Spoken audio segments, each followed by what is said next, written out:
A Kölcsei óvodába jelenleg 62 gyermek jár, a gyermekek közül 21 fő veszélyeztetett, 2 fő sajátos nevelési igényű, ezért is tartják fontosnak egy új, modern intézmény megépítését. Kedden adták át az építési területet a kivitelezőnek, a napokban pedig már a munkálatok is elkezdődnek, és hamarosan befejeződnek. A régi vályogház helyett egy akadálymentesített, 510 négyzetméteres óvoda kap helyet a településen.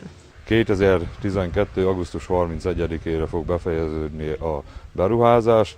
Ez a beruházás azért volt szükséges, mivel Kölcsében az óvoda az 1900-as években épült, rossz állapotban volt, ezért döntött úgy a képviselőtestület, hogy új óvodára fog pályázni.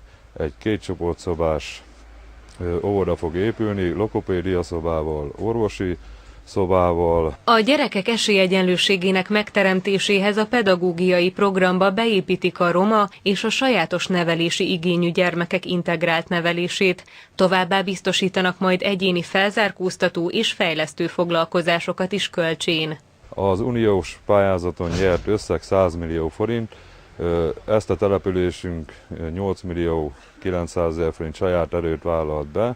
Ennek 40%-át a belügyminisztériumtól megpályáztuk, és el is nyertük.